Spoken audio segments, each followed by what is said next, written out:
who this guy is and where the families go from here. Criminal defense attorney Mark Eiglarsh is with us, and former FBI Special Agent Nicole Parker.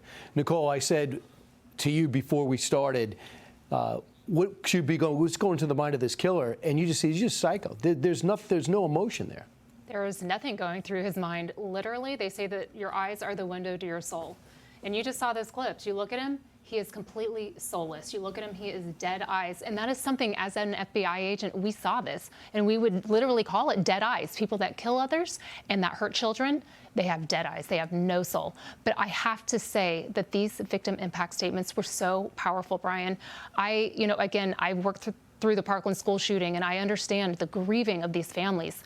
And for them to have the courage to get up there and to say what they need to say to him, this is their last chance. This is their only chance to do that. There was no trial. They didn't have a chance to testify. They didn't have a chance to hear the evidence. This was their one moment to say, this is what I think about you. And again, everyone grieves differently. Some people are angry, and that's completely understandable and respectable. Some people have compassion and, they feel bad.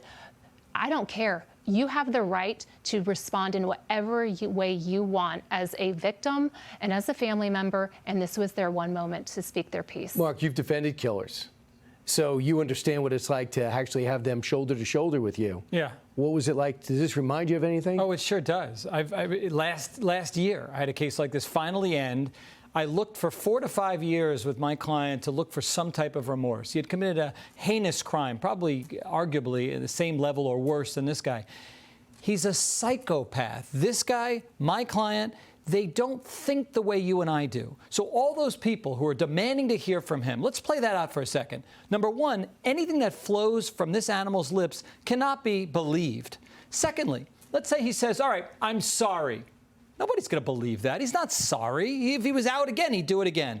Third, if he was being truthful, he'd look in the camera and say, I'm not like all of you. I have some type of defect where I enjoy slaughtering innocent young people. That's the only truth. How does that help anybody? So, Nicole, the crazy thing is this guy's got a master's degree going for a PhD. Somebody could have been looking at that guy walking by him in a mall, on campus, and not picked up any of this. How rare is it to have this type of education and this type of psychological defect?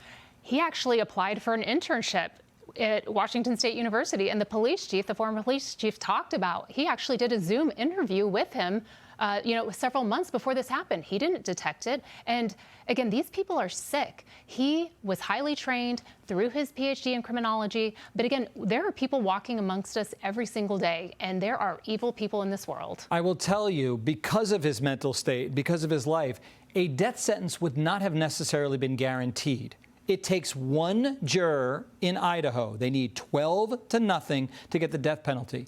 So the prosecutors, who are taking some criticism from a lot of people, I don't think it's warranted.